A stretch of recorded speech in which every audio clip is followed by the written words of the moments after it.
I was halfway through my engagement toast when I noticed the woman in red standing at the back of the ballroom. My champagne glass trembled slightly as our eyes met, and in that moment I knew exactly who she was.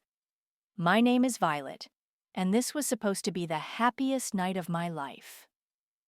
To my incredible fiancé Luke, I continued, forcing a smile.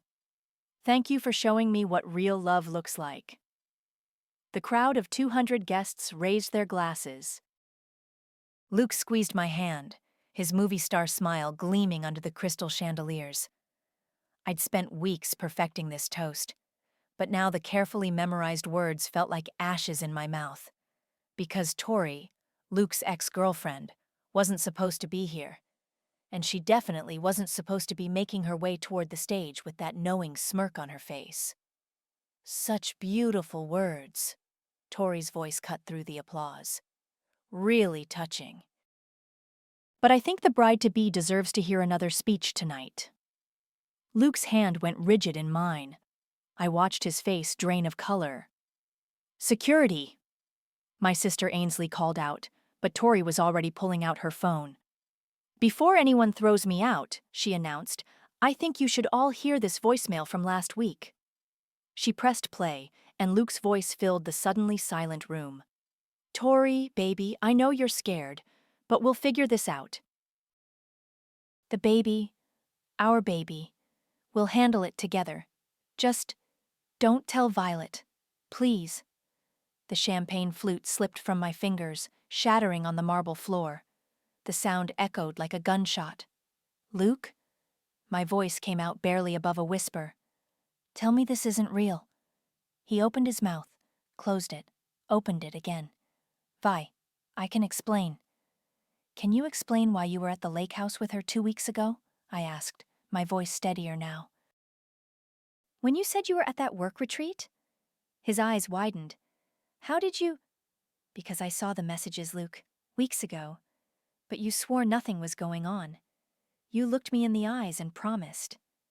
The crowd had gone deathly quiet. I could feel hundreds of eyes on us, watching this train wreck in real time. It's not what you think, Luke stammered. She's lying about... About what? Tori cut in. The baby? The weekend getaways? Or how about the fact that you never stopped seeing me? My sister appeared at my side, gripping my elbow. We're leaving, she whispered. Now. But I couldn't move. I was transfixed by Tori's performance. Because that's exactly what this was. A performance. Her timing was too perfect, her words too rehearsed. The way she kept glancing at her mother Vivian in the corner, seeking approval. Violet, please. Luke reached for my hand. I jerked away. Don't touch me. The words came out ice cold. Don't you dare touch me. Tori's smirk widened. Oh, honey, did you really think you were special? That you'd changed him? That's when I saw it, the flash of triumph in her eyes. This wasn't just about Luke or some pregnancy. This was calculated destruction, meticulously planned to humiliate me in front of everyone I knew. I straightened my spine, smoothed my dress, and looked directly at Tori. Thank you, I said quietly. Her smirk faltered. For what? For showing me exactly who you both are, before I made the biggest mistake of my life. I turned to the stunned crowd. I'm sorry, everyone, but it appears the engagement party is over. Please enjoy the rest of the champagne. God knows I won't be needing it. As Ainsley led me toward the exit, I caught one last glimpse of Tori's face. She thought she'd won, thought she'd broken me. But something inside me had shifted instead, hardened into steel. Because while Tori was busy putting on her little show, she'd missed something crucial, the look that passed between her and her mother, a look that told me this went deeper than a cheating fiancé and a surprise pregnancy, and I was going to find out exactly how deep. He's called 17 times, Ainsley said, tossing my phone onto her couch. Want me to block him? I was curled up in her guest room, still wearing my engagement party dress. Mascara streaked down my cheeks. Not yet. I want to see how deep this hole gets. Here, she handed me a glass of wine. Tell me everything you know about Tori. I took a long sip. They dated for 2 years before me. He said they broke up because she was unstable, too possessive, too dramatic. And you believed him? I believed everything he said. The words tasted bitter. God, I'm such an idiot.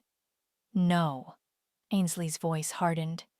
You're not the idiot here. But there's something you need to know about Tori's family. My phone buzzed again. Luke's face appeared on screen. Answer it, Ainsley said. On speaker. I pressed accept. What do you want? Vi, please, Luke's voice cracked. It's not what you think. Tori's lying about the baby. She's trying to trap me. Like she trapped Richard Martinez? Ainsley cut in. And James Cooper? And every other rich guy she's dated? Silence on the other end. What? I sat up straighter. What are you talking about? Tori has a pattern, Ainsley explained, still speaking toward the phone. Don't you, Luke? She dates successful men, claims she's pregnant, then mysteriously loses the baby once she's gotten what she wants. Sometimes money, sometimes revenge, right? How do you know about that? Luke's voice shook. Because her mother tried the same trick 25 years ago, Ainsley said. With our father. The wine glass nearly slipped from my hand. What? Luke hung up. Remember when Dad's company almost went bankrupt? Ainsley asked. I was 12. You were 8. It wasn't because of bad investments. It was because Vivian Whitney tried to destroy him. My head spun. But why? Because he chose Mom instead of her. They dated in college, but he ended things. Vivian never got over it. She's been targeting successful families ever since, using Tori as her weapon. Jesus Christ! I grabbed my laptop. How did I not know this? Mom and Dad protected us from it. But I remember everything. Ainsley's eyes darkened. The lawsuits, the fake pregnancy claims, the social destruction. Sound familiar? My phone pinged with an email. Anonymous sender. Oh my God, I whispered, opening the attachment. Look at these. Photos filled my screen. Luke and Tori at a lakeside cabin. The timestamp, 2 weeks ago. They were laughing, drinking wine. His hand on her stomach. That son of a bitch, Ainsley breathed. He's in on it. But why me? My voice cracked. Why target me? Because you're Dad's daughter, because you're successful in your own right, because... Ainsley stopped short, checking her phone. Holy shit. What? She turned her screen toward me. It was a news article from 5 years ago. Whitney Corp loses bid to Wheeler Marketing in $1 million deal. That was my first major account, I whispered. I beat out Vivian's company for the contract. And now her daughter is pregnant with your fiancé's baby? Ainsley scoffed. That's not a coincidence, Vi. This is revenge. My phone buzzed again. Text from Luke. Please let me explain. Meet me for coffee tomorrow? I showed Ainsley the message. Perfect, she said. Say yes. What? Why? Because now we know what game they're playing. She squeezed my hand. And it's time to play it better. I typed back. Okay. 10 a.m. at Riverside Cafe. What's the plan? I asked Ainsley. First, we document everything. The photos, the voicemail, Tori's history with other men. Then, another email notification popped up. This time from an old friend, Jaden. Hey Vi, heard about what happened. There's something you need to know about Luke and Tori. Can we talk? I looked at Ainsley. Jaden dated Tori in college. Well, Ainsley smiled grimly. Looks like we just found our first witness. For the first time since the party, I felt something other than pain. Something cold and clarifying. They want to play games? I said quietly. Let's play. I'm so sorry, baby. Luke reached across the coffee table trying to take my hand. Tori's crazy. You know that, right?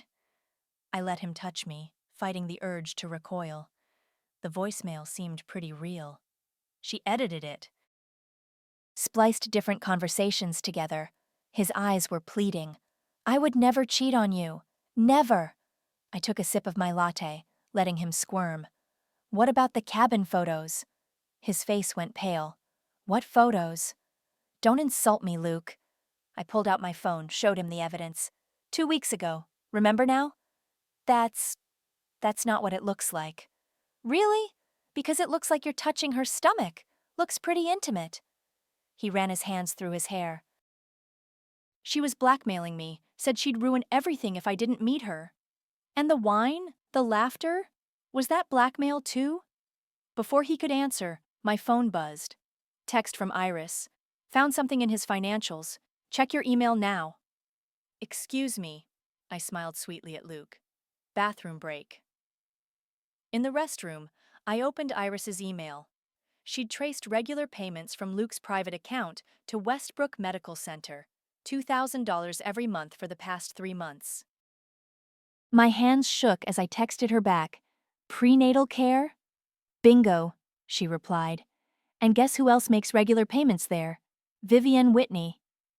I splashed cold water on my face, took a deep breath, and returned to the table. Everything okay?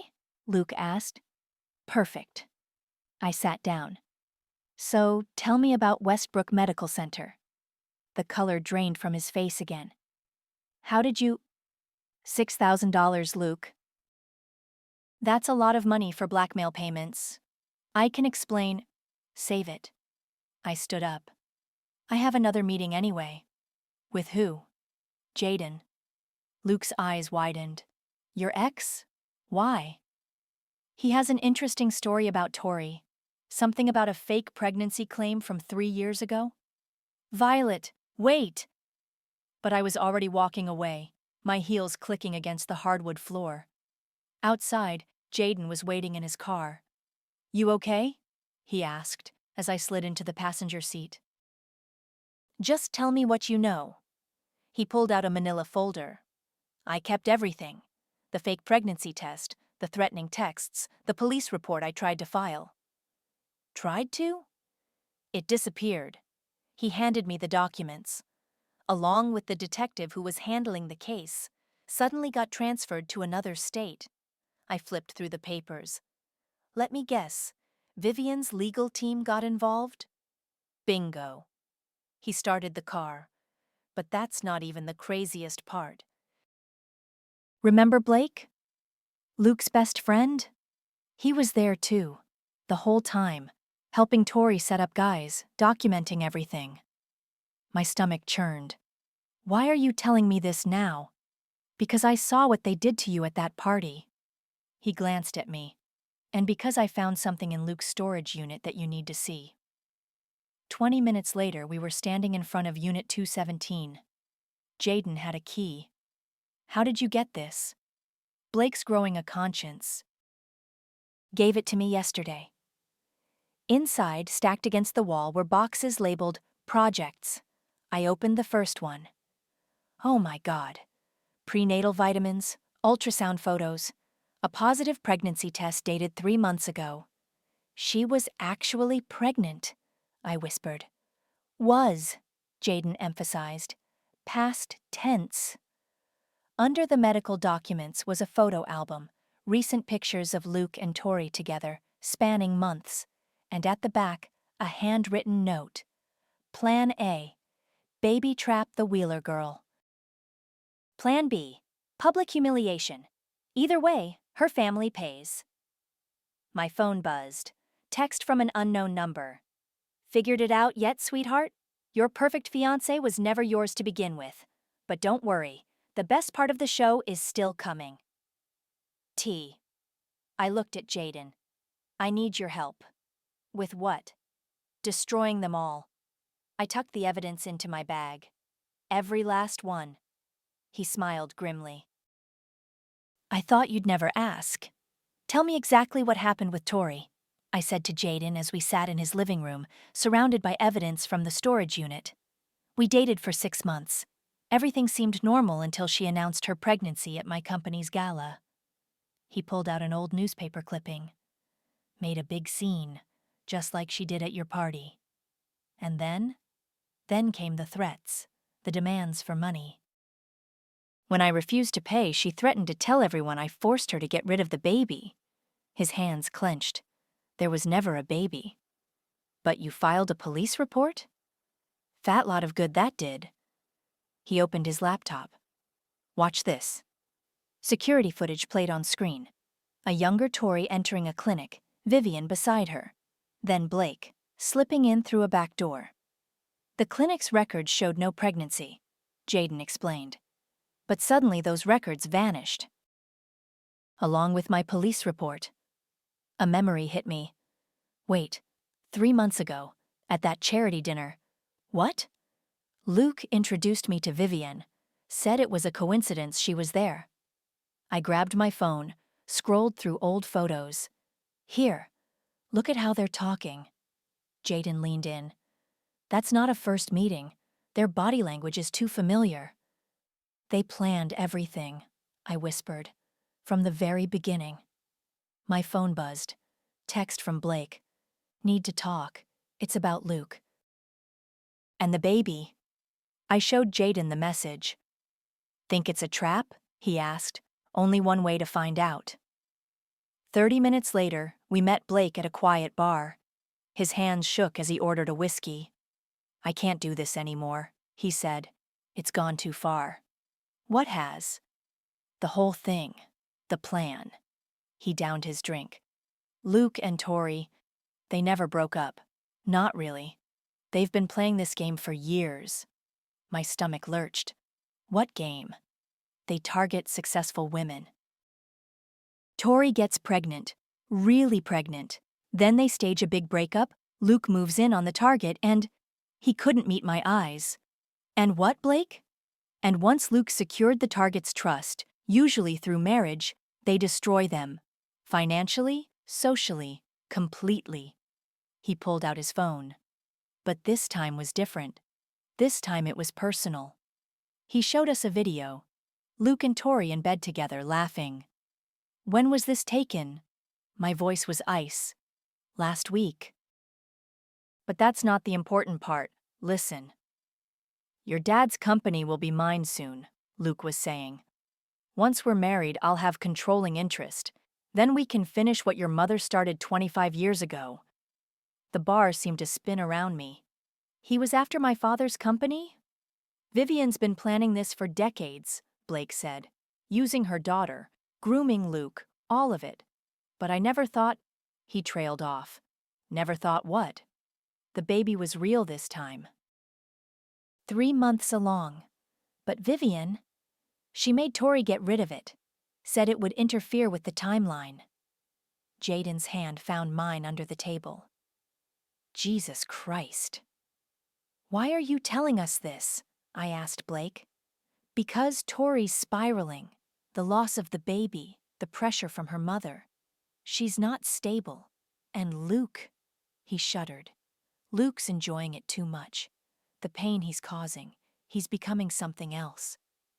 My phone lit up with a notification. Email from my father. Emergency board meeting tomorrow. Luke's company is attempting a hostile takeover.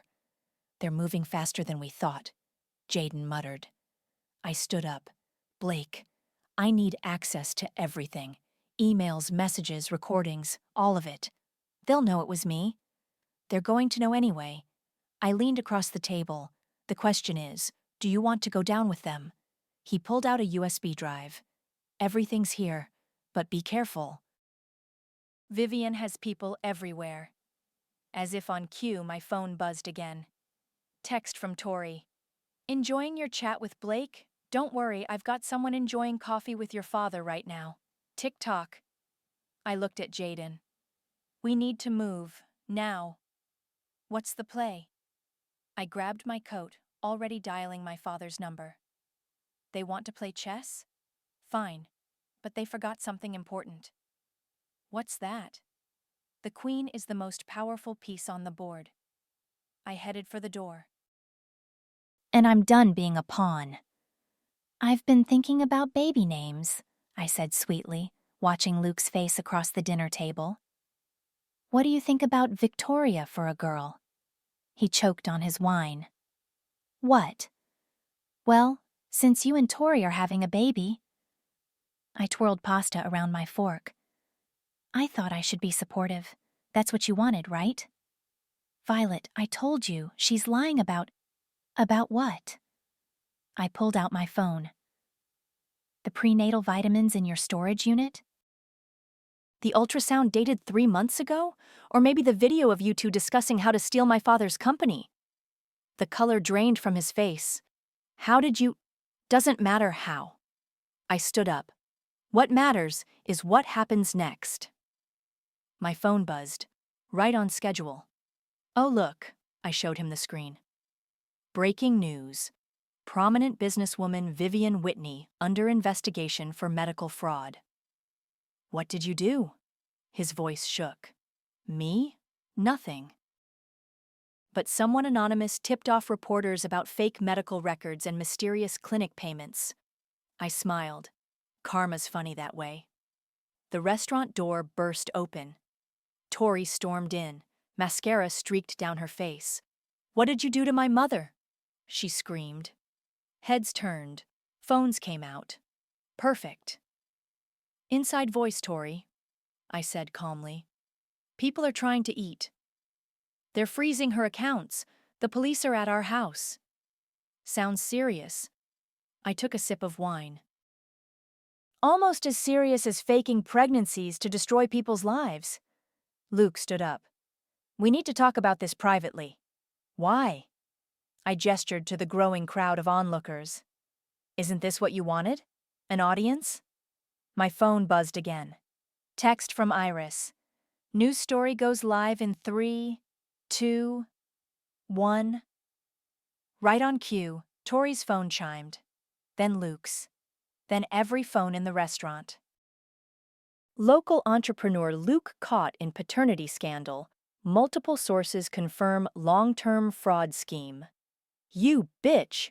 Tori lunged for me, but Jaden stepped out from a nearby table, blocking her path. Careful, he said. Assault charges wouldn't look good right now. How does it feel? I asked them both. Being exposed? Humiliated? Having your carefully laid plans blow up in your faces?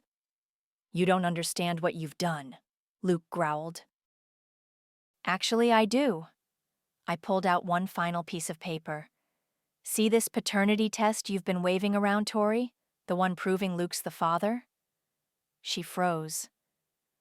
Funny thing about medical records, they leave paper trails, like how this test was processed at my father's old clinic. The same clinic your mother tried to destroy 25 years ago. That's impossible, she whispered. Those records were sealed. Nothing's impossible with the right motivation. I stood up. And money. You taught me that. Luke grabbed my arm. You're making a mistake. No, your mistake was thinking I was just another target. I jerked away from him. Your mistake was not knowing that while you were playing your little games, I was learning everything about you. Both of you. Tori's face crumpled. My mother will destroy you for this. Your mother? I laughed. She's a bit busy right now. The SEC is very interested in her creative accounting practices. More phones buzzed. More gasps from the crowd. Oh, look. I showed them my screen. Your company's stock is plummeting, Luke. Seems investors don't like fraud scandals. He lunged for me, but Jaden was faster, pinning him against the wall. Security, someone yelled. Don't bother, I called out. We're leaving. I turned to Luke and Tori. But this is just the beginning. Why are you doing this? Tori's voice cracked. Because you thought you could break me. I gathered my things. Because you underestimated what I'm capable of. But mostly, because Karma needed a little help. As I walked out, I heard Luke's desperate voice.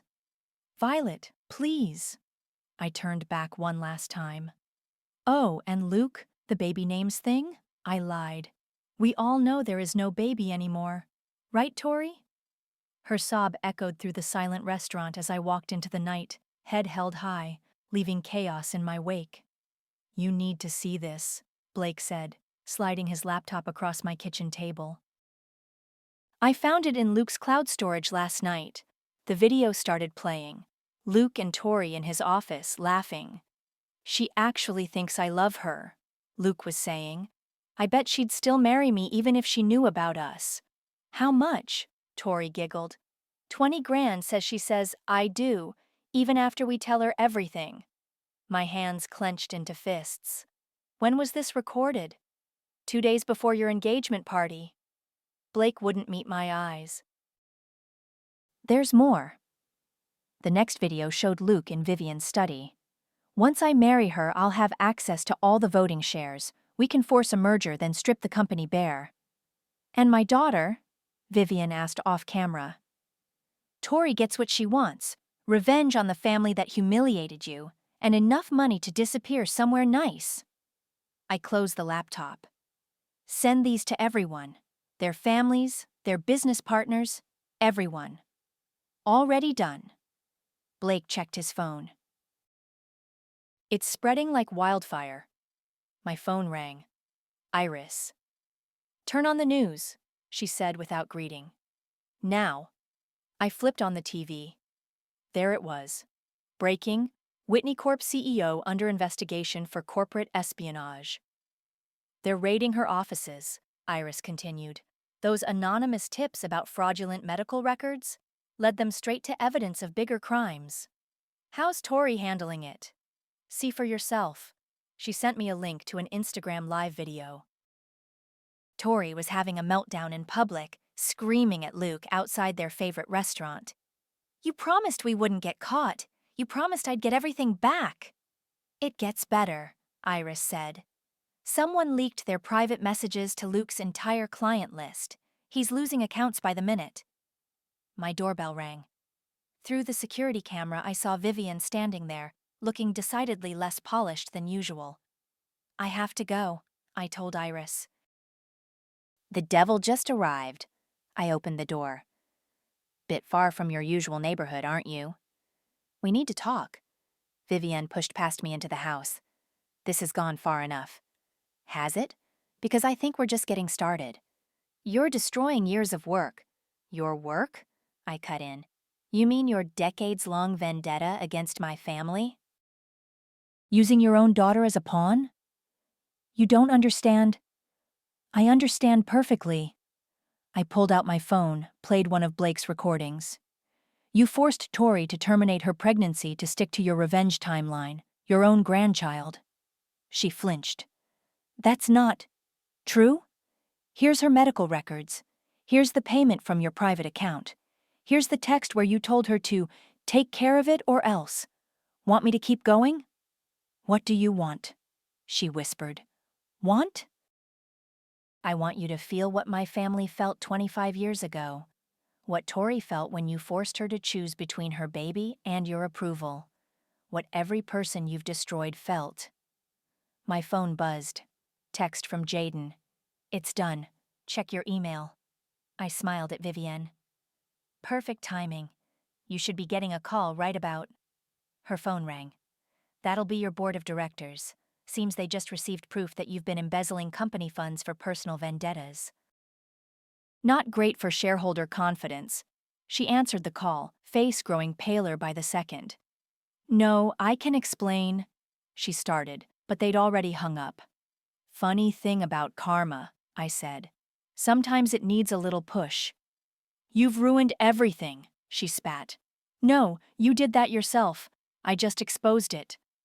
I opened my door. Now get out of my house before I call the police. They're very interested in speaking with you. As she left, another text came through. From Tori. We need to talk. Alone. I replied, Plaza Hotel. 1 hour. Come alone. Are you sure about this? Blake asked. Positive. I gathered my things. It's time to end this. How do you know she'll show? I pulled out one final piece of evidence. A photo of Tori and Luke that would destroy whatever was left of their reputations. Because she knows I have this, and she knows what happens if I release it. And then what? I headed for the door. Then they learn what it really means to lose everything. Tori was already waiting in the Plaza Hotel lobby when I arrived, her designer outfit replaced by jeans and a plain sweater. She looked smaller somehow, more vulnerable. "You came alone?" I asked. She nodded. "Luke's unavailable. Your little video leak hit TMZ an hour ago. Let's get a drink." I led her to the hotel bar. "You look like you need one." We sat in a quiet corner booth. Tori's hands trembled as she sipped her martini. "Why did you do it?" I asked quietly. "Which part? Dating your fiancé? Faking a pregnancy? Or following my mother's twisted revenge fantasy?" "All of it." She laughed bitterly. "You know what it's like growing up with Vivienne as a mother? Nothing was ever good enough. Every achievement was just another tool for her agenda. So you let her use you to destroy people's lives? I didn't have a choice." Her voice cracked. "She controlled everything. My trust fund, my job, my relationships, even—" She touched her stomach unconsciously. "The baby," I finished. Tears spilled down her cheeks. I wanted to keep it. But she said it would ruin everything, that Luke would leave me, that we'd lose our chance at revenge. And Luke agreed? Luke. She took another drink.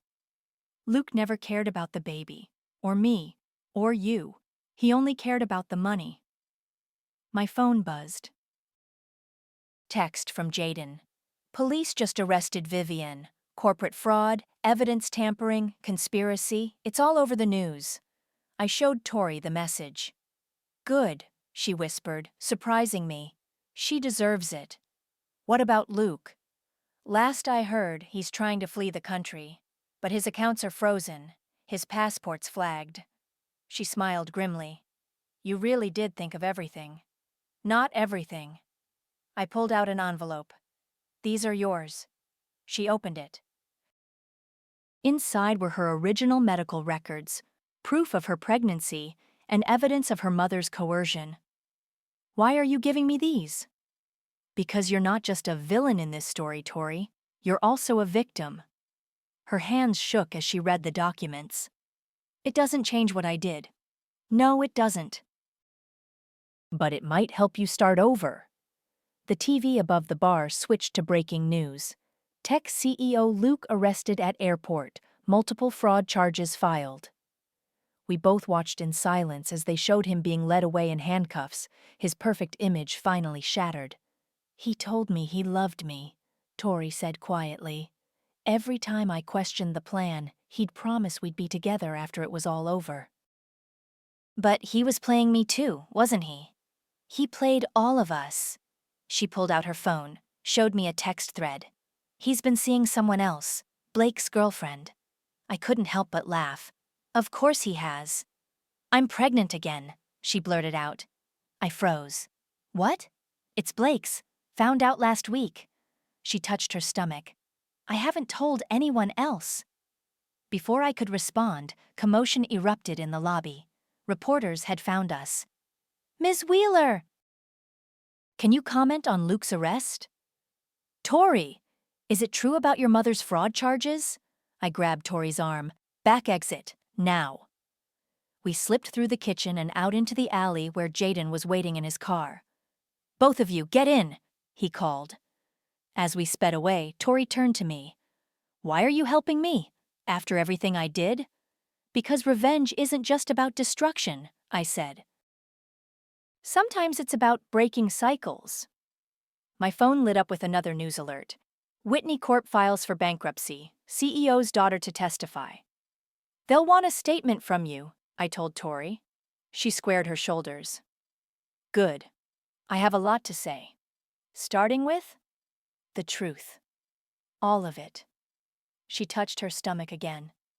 "Some legacies need to end." As we drove through the city, I watched the sun setting on the empire Vivian had built on lies and revenge.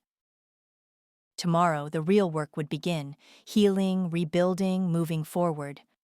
But tonight we watched it all burn. Ready? Jaden squeezed my hand as we walked into the courthouse. Born ready. I straightened my blazer, preparing to testify in Vivian's fraud trial. The courtroom was packed. Tori sat in the front row, her baby bump now visible under her conservative dress. Blake sat beside her, their hands intertwined. They both nodded as I passed. Luke was already on the stand, orange jumpsuit clashing with his still perfect hair. His eyes locked with mine as I took my seat. "Mr. Luke," the prosecutor was saying, "please explain your relationship with Vivian Whitney." "She hired me," he said flatly, "to help destroy the Wheeler family's company, starting with Violet." Murmurs rippled through the courtroom. And how long had this plan been in motion? Since college. Vivian, she'd been watching Violet for years. Waiting for the right moment. My sister Ainsley gripped my arm. I stayed perfectly still. "She orchestrated everything," Luke continued. "My chance meeting with Violet, the engagement, the takeover plan. She promised me millions if I played my part." "And your relationship with her daughter?" He glanced at Tori. "That wasn't part of the plan. Tori and I, that was real. At least for her." Tori's sharp intake of breath cut through the silence. "But you used her anyway," the prosecutor pressed. "Forced her to terminate a pregnancy to maintain your timeline? That was Vivian's decision." "Liar!" Vivian suddenly shouted from the defendant's table. "You threatened to expose everything if she kept it." The judge banged his gavel. "Order!" But Vivian was standing now, pointing at me. "This is all your father's fault. He chose that nobody over me. I built an empire while he played happy family with Ms. Whitney," the judge warned. "Control yourself, or—" "You want the truth?" she snarled. "I'll give you the truth. Every man I destroyed, every family I ruined, they all deserved it. And I'd do it again." The courtroom erupted. As they dragged Vivian out, still screaming, I caught Tori's eye. She mouthed two words. "I'm sorry." After court adjourned, Jaden found me in the hallway. "You okay?" "Better than okay." I watched Luke being led back to his cell. "It's finally over." "Not quite." He nodded toward Tori, who was approaching us. "Can we talk?" she asked softly. We found a quiet corner. Tori's hands rested protectively on her stomach. "I'm having a girl," she said, "and I'm naming her Hope." "That's perfect. I want you to be part of her life." She held up a hand as I started to protest. Not as an aunt or anything, just as someone who helped her mother choose a better path. Before I could respond, my phone buzzed. Email from my realtor. Offer accepted on the downtown property. "Good news?" Jaden asked. I showed them both. "Just bought the old Whitney Court building. I'm turning it into a women's business incubator." "Poetic justice," Tori smiled. "Mind if I submit an application? I have some ideas about helping other women escape toxic family cycles." "I'll consider it." I couldn't help but smile back. "As long as you promise no surprise announcements at any future events." She actually laughed. "Deal." Jaden's hand found mine again. "Speaking of announcements—" "Not yet." I cut him off, but squeezed his hand. One life-changing event at a time. We walked out of the courthouse together. Me, Jaden, Tori, Blake, Ainsley. An unlikely group united by lies and revenge, now bound by truth and redemption. "You know what I learned from all this?"